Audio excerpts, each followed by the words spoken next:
4, 50년대부터 서구에서는 라디오나 TV 같은 것들이 일반화되기 시작했죠. 한국에는 그게 한 6, 70년대에 TV가 이렇게 들어오고 라디오 같은 것이 일반적으로 많이 보급이 돼서 많은 사람들이 정보를 쉽게 접하게 된 겁니다. 그런 흐름이 조금 더 가속화된 것이 이제 80년대, 90년대 들어오면서 컴퓨터가 들어오면서 더 쉽게 모든 정보를 공유하게 되었죠. 과거에는 정보를 가지고 있는 사람들이 권위가 있었습니다. 권력이 있었습니다. 그런데 그 정보를 다 나누게 되니까 특별하게 권력 있는 사람, 권위 있는 사람들이 없어진 겁니다. 이런 면이 좋은 측면이죠. 우리가 정보를 다 접함으로써 여러분들이 인터넷에만 들어가면 실제로 신학 교육을 안 받아도 신학에 대해서도 정통하게 공부할 수 있을 만큼 많은 정보들이 인터넷에 있습니다. 권위라는 것이 필요 없는 그런 시대가 되어버린 만 것입니다. 한면으로 이렇게 좋지만 한면으로는 이것이 가져온 부작용이 무엇이냐면 남들 다 상관없으니까 내 좋은 대로 하겠다는 겁니다. 모든 정보를 자신이 직접 접하게 됨으로써 내가 접한 정보를 가지고 내가 판단하고 나 좋은 대로 한다 하는 것이 이 시대의 주관주의, subjectivism이라고 그러죠. Age of Subjectivism이라고 그러는데 주관성의 시대가 되어버리고 만 것입니다. 이러한 요소들이 좀 부작용의 그런 요소들이 교회 안에도 들어오게 된 것입니다. 말씀드린 것처럼 교회 안에서도 많은 설교들을 접할 수 있고 권위 있는 신학자들의 강의도 인터넷에서 접하고 그러다 보니까 목회자들에게 특별한 권위가 필요 없어졌습니다. 그러다 보니까 점점 성도들의 마음속에 어떤 판단을 하게 되냐면 내가 듣고 싶은 것만 듣는다 하는 시대가 되어버리고 만 것입니다. 말씀도 내가 듣고 싶은 것, 내가 주관적으로 관심이 가는 것에만 더 집중을 하고 관심을 기울이고 내가 듣기 거슬리는 것, 귀찮은 것들은 안 듣겠다 하는 시대가 되어버리고 만 것입니다. 그러다 보니까 목회도 거기에 따라가게 되는 겁니다. 이 시대의 목회자들이 일반 성도들이 주관주의에 빠져서 자기가 듣고 자기가 말하고 싶은 것만 말하고 듣고 싶은 것만 듣는 시대가 되니까 성도들의 마음에 거슬리는 그런 말씀들을 전하면 성도들이 당연히 교회를 안 오죠. 그러다 보니까 성도의 귀에 즐거운 그런 말씀들만 전파하게 되는 것이 이 시대의 목회의 현실이라고 할 수 있습니다. 하지만 성경을 보면 예수님께서 가르치신 그 방법이나 또 성경의 가르침을 보면 하나님의 말씀이 원하는 하나님의 백성의 모습은 그게 아니라는 것을 알게 됩니다. 왜냐하면 예수님께서 이 백성들을 가르치실 때, 제자들을 가르치실 때 보면은 저들의 마음에 찔리고 저들의 양심을 후벼 파는 그런 가르침들로서 저들의 생각을 흔들어 놓으십니다. 그리고는 과연 그 찔림 가운데 하나님 앞에 내가 어떻게 설 것인가를 돌아보게 하시고 예수님이 누군가를 바로 알게 하시고 하나님에 대하여 더 깊이 관심을 가지게 하심으로써 하나님의 백성의 모습으로 변화시키는 것, 이것이 성경의 가르침이고 예수님의 가르침의 방법이었던 것임을 알 수 있습니다. 오늘의 말씀이 바로 그렇습니다. 오늘의 말씀 속에서도 예수님께서는 이 비유를 통하여 듣는 이들의 마음 속에 찔림을 받게 하시고 자신이 과연 어떤 모습으로 서 있는 것인가를 되돌아보게 하심으로써 하나님 앞에서의 자기 자신의 모습을 돌아보고 예수님이 누구이신지, 하나님께서 바라시는 삶의 모습이 무엇인지를 깨닫게 하시는 그런 비유로 가르치시는 것을 보게 됩니다. 오늘 말씀에 나타나는 비유를 살펴보면 여러 종류의 사람들이 나타납니다. 크게는 왕의 잔치에 초청을 받은 사람과 그러나 오지 않았던 사람과 뒤늦게 길거리에서 초청을 받아서 온 사람, 이 두 부류로 나눌 수 있지만 조금 자세히는 네 종류의 사람으로 나눌 수 있습니다. 먼저는 초청을 받았지만 오지 않은 사람, 그리고 나중에 왕이 보낸 종을 해친 그 부류의 두 종류의 사람, 그리고 이제 나중에 부름을 받은 사람들 부류에서는 첫 번째는 길거리에서 부름을 받아 잔치에 참여한 사람, 그리고 마지막 한 부류의 사람은 잔치에 참여했지만 예복을 입지 않아 쫓겨난 사람, 이렇게 네 부류의 사람들이 등장하는 것입니다. 그래서 오늘은 이 네 부류의 사람, 예수님께서는 이 네 부류의 사람들을 통해서 이 세상의 모든 사람들을 그 안에 다 표현을 하고 계십니다. 과연 우리는 나 자신은 이 네 종류의 사람 중에 어떤 부류에 속하는지 우리가 스스로를 돌아보며 하나님께서 원하시는 삶의 모습이 어떤 것인지 깨달아가는 이 시간 되기를 간절히 바랍니다. 첫 번째는 초청을 받았지만 일상적인 삶에 휩쓸려서 왕의 초청을 받았다는 이 중요한 사실을 외면한 사람들입니다. 참 예상 밖의 일입니다. 이미 읽은 것처럼 이 잔치는 왕궁의 혼인잔치입니다. 옛 이스라엘의 그 혼인잔치의 이 절차를 보면 두 번에 걸쳐서 초청을 하게 되어 있다고 합니다. 먼저 사람들에게 결혼식이 있으니 오시겠느냐 하고 의사를 물어본 뒤에 오겠다고 응한 사람들에게 준비가 되면 두 번째 사람들을 보내서 초청하는 것입니다. 이렇게 두 번에 따라서 두 번을 초청하는 것을 볼 수 있는데, 오늘 본문 3절을 보면 두 번 이상을 초청한 것을 알 수 있습니다. 3절 한번 보시기 바랍니다. 그 종들을 보내어 그 청한 사람들을 혼인잔치에 오라 하였더니 오기를 싫어하거늘. 여기 보면 그 청한 사람들, 무슨 이야기입니까? 이미 청하였고 자신들이 오겠다고 의사를 표한 사람들에게 종을 보낸 겁니다. 그래서 그들을 혼인잔치에 오라 했더니 그 사람들이 어떻게 했다고 합니까? 오기를 싫어했다고 합니다. 그래서 4절에 보면 다시 다른 종들을 보냈다고 말합니다. 몇 번째 보낸 겁니까? 세 번째 보낸 겁니다. 보통은 두 번째 보내는데 이 왕이 거절하는 자들을 인내하며 다시 한번 종들을 보낸 것을 알 수 있습니다. 그런데 이처럼 예외적으로 세 번씩이나 왕이 저들을 불러 초청하였지만 그들은 왕궁으로 가지 않았습니다. 누가 감히 왕의 초청을 거부할 수 있겠습니까? 그럼에도 불구하고 이 예수님의 비유에 의하면 임금의 초청을 받은 사람들은 잔치에 참여하기를 거절했습니다.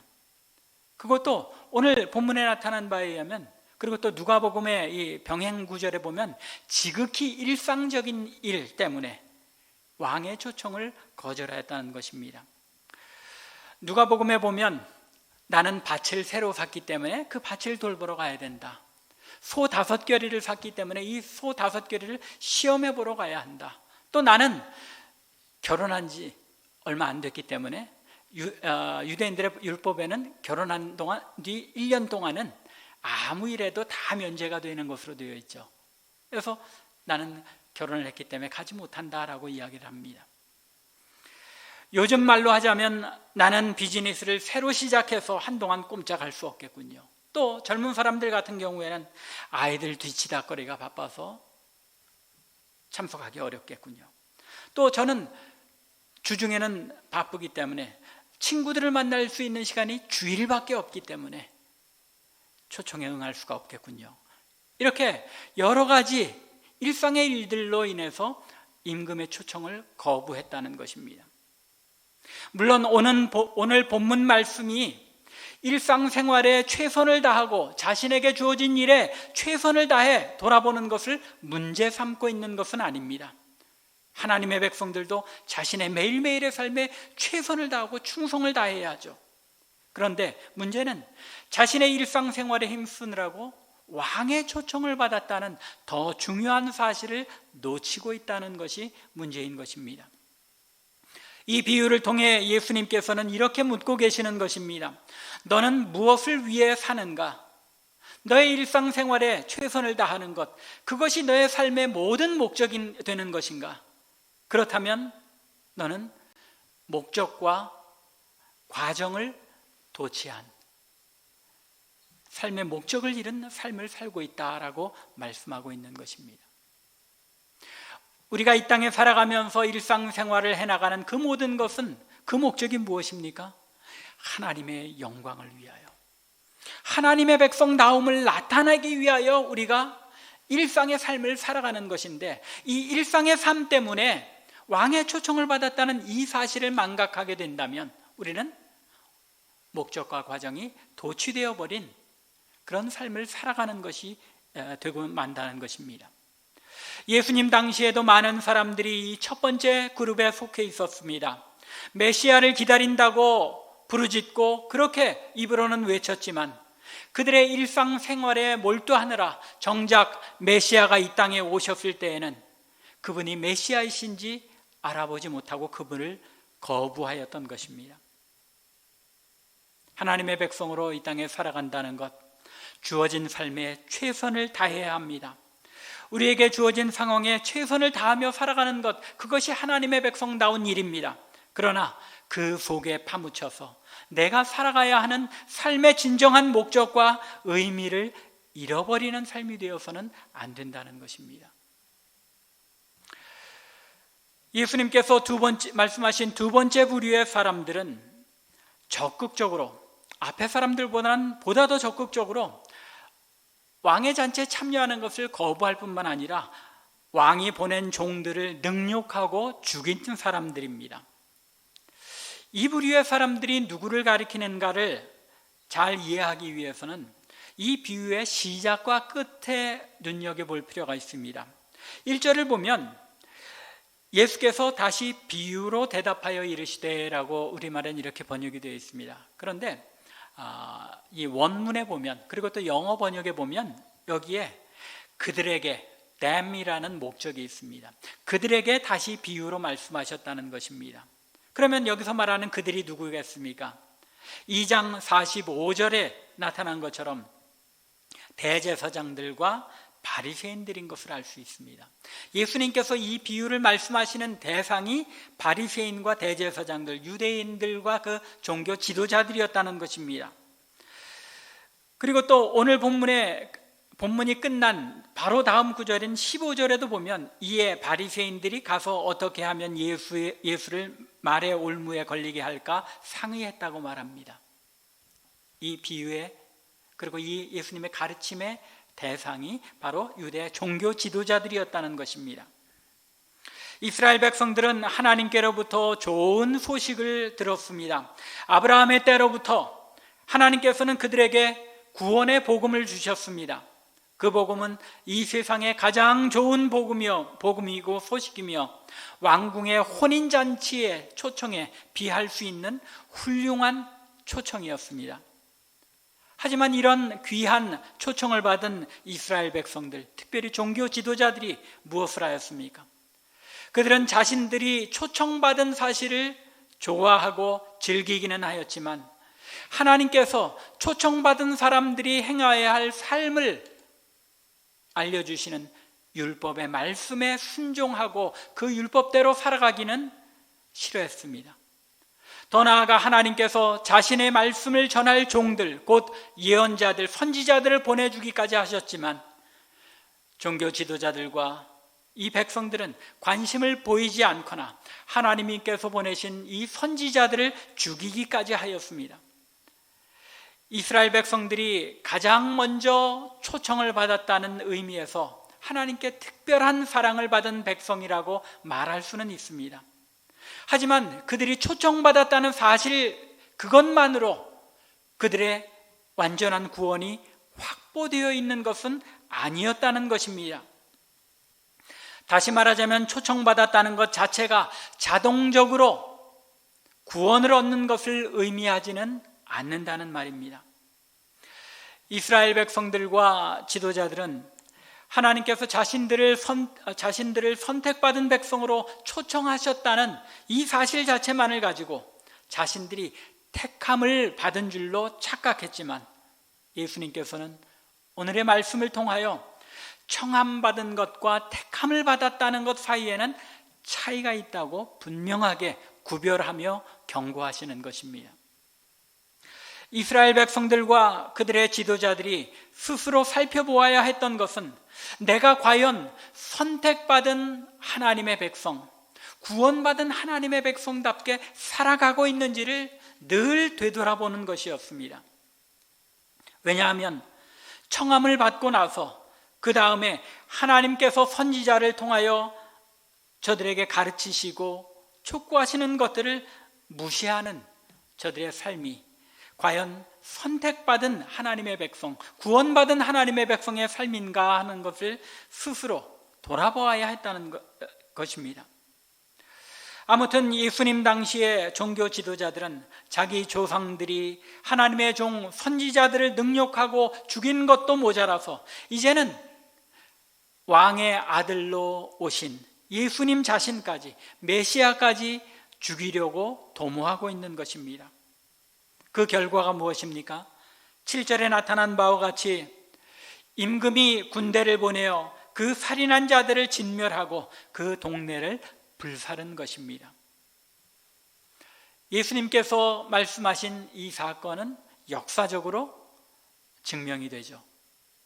임금이 보낸 여러 종들을 능욕하고 죽이며 심지어는 왕의 아들까지 십자가에 못 박은 유대인 종교 지도자들과 예루살렘은 결국 예수님께서 돌아가신 지 채 40년도 못 되어서 주후 70년에 티토 장군에게 멸망을 당하게 됩니다. 이것이 저들이 왕의 아들을 죽인 그런 심판의 결과였습니다. 그런데 이제까지 말씀드린 이 두 부류의 사람들, 즉 자기의 일상생활에 몰두되어 초청받은 사실조차 외면하였던 일반 유대인들이나 심지어 임금의 종들까지 능욕하고 죽였던 유대의 종교 지도자들과 같이 행하는 사람들이 오늘날 교회 안에도 있다는 것입니다. 그들은 교회에 한번 발을 디딘 후에 나는 교회에 다니니까 그것으로 충분하다라고 생각하는 사람들입니다. 바로 그러한 이유 때문에 교회 안에서도 늘 이 질문을 해야 하는 것입니다. 과연 여러분들은 선택받은 것을 확신하십니까? 물론 여러분들은 초청을 받았기 때문에 이 자리에 나와 계시겠지만 초청을 받은 것과 택함을 받은 것이 같은, 자동적으로 일치되는 것은 아닙니다 라고 교회 안에서도 반복하여 이 신앙을 확인해 나가야 하는 것입니다. 이 비유의 말씀을 통해 볼 수 있는 세 번째 부류의 사람들은 길에서 만나는 대로 급하게 초청을 받아 잔치에 참여하게 된 사람들입니다. 이 사람들은 원래부터 임금에게 부름을 받았던 사람들은 아니죠. 그저 종들을 보내서 길에서 마주치는 대로 불러들여온 사람들입니다.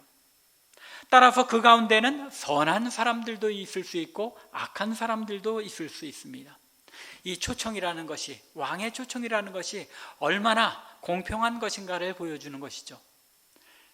부름을 받은 자들 중에는 악한 자들도 있고 선한 자들도 있다는 것입니다. 그들 자신의 행위나 성품이 어떠했든지 간에 임금의 종을 만나 즉시 초청을 받고 혼인잔치에 참여할 수 있었던 자들입니다. 이들은 바로 이방인들, 여러분과 저와 같은 사람들을 말합니다. 예수님께서 하나님께 미리 초청을 받은 당신의 백성들에게 오셨을 때에 그들은 자신들이 그토록 기다린다고 하던 메시아이신 예수님을 받아들이지 않고 거부하였습니다. 복음을 거절하였던 것입니다. 그러자 하나님께서 그 복음의 잔치에 이스라엘 백성들 대신에 이방인들, 로마인들, 구스인들, 메소포타미아인들, 헬라인들 할 것 없이 모든 이방 사람들을 초청하신 것입니다. 바로 이 길거리에서 만나 초청을 받아서 들어온 여러분들과 저와 같은 사람들을 통해서 하나님의 아들의 혼인잔치가 채워진 것입니다. 그렇죠? 오늘날 하나님 나라를 할 수 있는 천국 잔치라고 할 수 있는 이 교회 안에 많은 부름받은 사람들이 초청되어 있는 것입니다. 여기까지가 우리가 일반적으로 이 비유를 통해 이해하는 부분입니다. 왜냐하면 누가복음에도 동일한 말씀이 기록되어 있다고 했죠. 누가복음 14장 15절부터 24절에서 이 이야기를 기록하고 있는데 누가복음의 스토리는, 비유는 여기에서 끝나기 때문입니다. 그러나 정작 이 비유의 핵심은 바로 이 다음부터 시작됩니다. 누가는 누가의 의도에 따라서 이 부분에서 끝을 맺고 있지만, 왜 그렇죠? 누가복음은 이방인들을 향한 복음입니다. 그래서 하나님 나라의 그 천국 잔치에 여러분들이 초청되어 있는 것입니다 하고 여기까지로 그쳤습니다. 그런데 마태는 유대인들을 향한 이 복음서를 기록하고 있었기 때문에 오늘의 이 부분, 예수님의 이 비유 말씀의 핵심 부분을 기록하고 있는 것입니다. 드디어 마지막 부류의 사람들이 등장합니다. 어떤 사람들입니까? 그 사람은 길에서 급히 초청을 받아 잔치에 왔으나 예복을 입지 않아 쫓겨난 자입니다. 급히 채워지기는 했지만 손님이 다 등장했기 때문에 잔치는 치루어지게 되었습니다. 손님들이 모이자 왕이 손님들에게 인사하러 들어옵니다. 왕이 흐뭇한 눈길로 잔치 자리가 채워진 것을 돌아봅니다.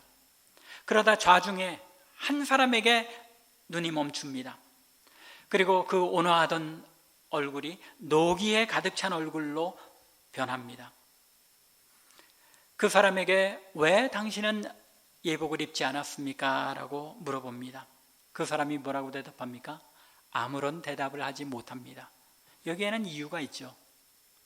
왜냐하면 왕궁의 잔치에는, 또 이런 잔치에는 잔치를 배설한 사람이 예복을 준비해 놓게 되어 있습니다. 그래서 초청을 받은 사람들은 다 그 잔치를 배설한 사람이 제공하는 예복을 입고 잔치에 참여하는 것이 그 시대의 풍습이었다는 것입니다.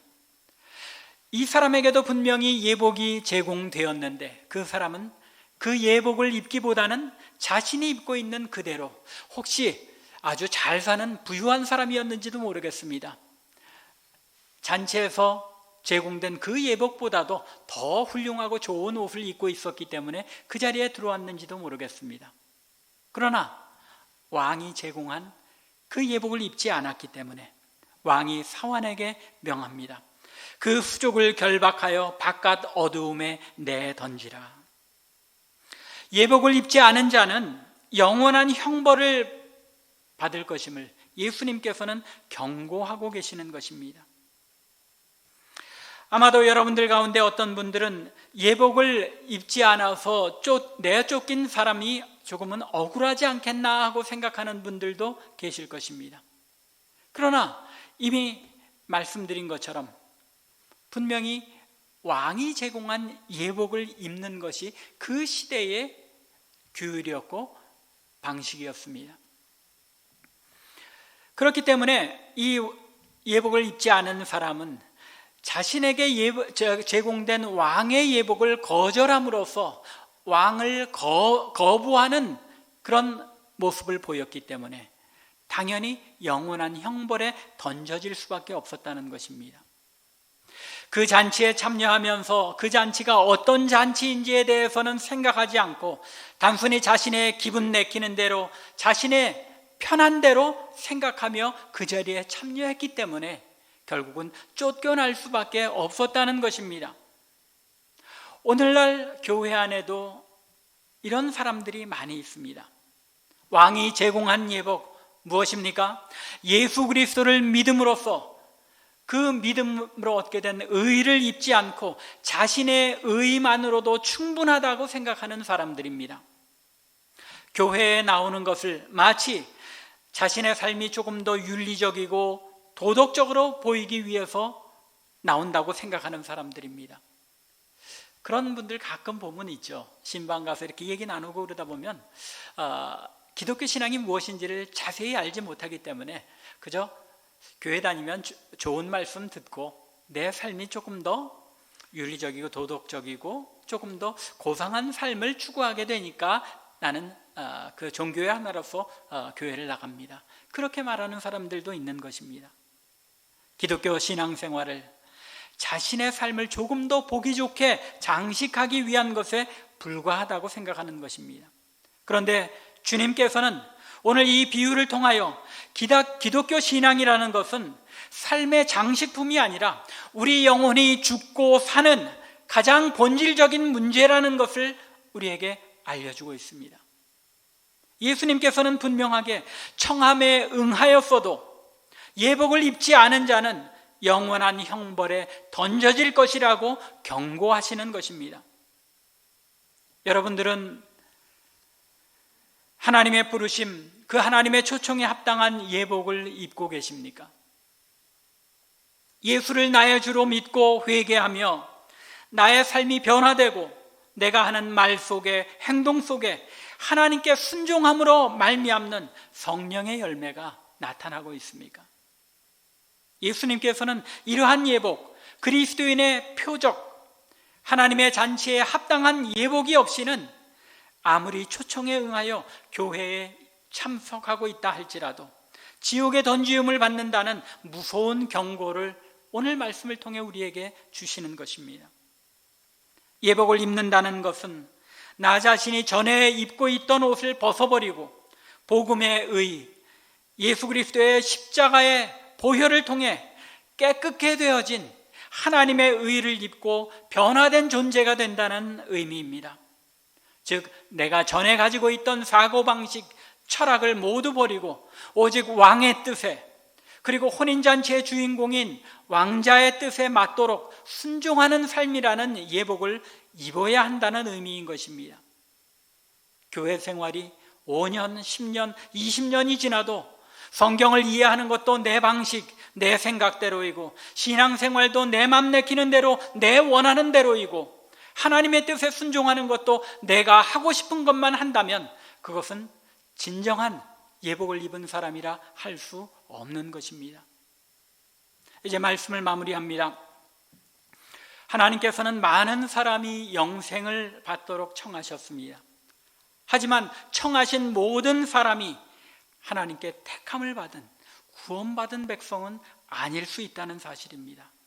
다행히 오늘 이 말씀에 의하면 왕궁잔치에 초청받은 사람 중에 예복을 입지 않은 사람은 몇 사람입니까? 한 사람뿐이었습니다. 그만큼 소수일 수 있다는 것, 참 우리에게 위안이 될 수도 있습니다. 그러나 분명한 것은 나 자신이 그리스도인이라고 생각하는 모든 사람들은 자기 자신을 잘 살펴보아야 한다는 것입니다. 과연 나는 청함을 받아 잔치 자리에 들어왔지만 진정으로 예복을 입은 사람인가? 나는 청함을 받아 교회에 참석하고 있지만 과연 나는 택함을 받은 사람인가? 택한 사람에게서는 예복을 입은 사람에게 합당한 하나님의 말씀에 순종하는 삶의 열매가 나타납니다. 성령의 열매가 나타납니다. 그리스도인의 표적이 나타나야 하는 것입니다. 우리가 하나님께 택함을 받은 사람임을 아는 길은 한 가지밖에 없습니다. 그것은 내가 청함을 받고 그것을 받아들이고 사랑으로 하나님께 순종하는 길입니다. 내가 하나님께 순종하느냐 아니면 내 뜻에 순종하느냐, 이것이 선택받은 사람임을 확인할 수 있는 유일한 표적인 것입니다. 왜냐하면 하나님께서 선택하신 사람은 성령의 인도하심을 통해 기꺼이 하나님의 말씀에 순종하게 되기 때문입니다. 이 일에는 끊임없는 확인이 필요합니다. 항상 나 자신이 그리스도인으로서의 삶을, 나 자신의 삶을 돌아보면서 나는 과연 예복을 입은 사람인가? 택함을 받은 사람인가? 나에게서 택함을 받은 사람으로서의 표적이 나타나는가를 살펴보아야 하는 것입니다. 바로 이러한 이유 때문에 사도 바울조차도 내가 두려움과 떨림 가운데 구원을 이루어 가노라 라고 고백하였던 것입니다. 저는 오늘 이 말씀을 통해 여러분들을 디스커리지 시키기 위하여 이 말씀을 드리는 것이 아닙니다. 우리 기독교 신앙에 대해서 올바로 이해해야 한다는 것입니다. 기독교 신앙은 나는 청함을 받았으니까 내 모습 이대로 나는 구원받은 백성으로서의 삶을 살아가면 돼. 나는 이미 의롭다함을 받았으니까 그것으로 충분해하고 이 세상의 삶 속에 하나님의 백성다운 삶은 외면하는, 이것이 올바른 신앙이 아니라는 것입니다. 또 하나의 잘못된 것은, 그렇다고 해서 늘 두려움과 떨림 속에서 나 자신이 과연 하나님의 백성인지를 회의적으로 생각하며 부정적으로 생각하는 것, 이것도 옳은 신앙의 모습이 아닙니다. 올바른 신앙의 모습은 하나님께서 나를 은혜 가운데 붙드셨다는 것을 확신하는 가운데 과연 내 삶에 택함받은 사람으로서의 삶의 모습이 이루어져 가는지를 늘 살펴보면서 하나님 앞에 순종하려고 최선을 다하는 믿음, 이것이 올바른 신앙의 모습이라는 것입니다. 오늘 말씀을 통해서 우리가 늘 스스로를 확인해 나가는 성도의 모습이 되기를 바랍니다.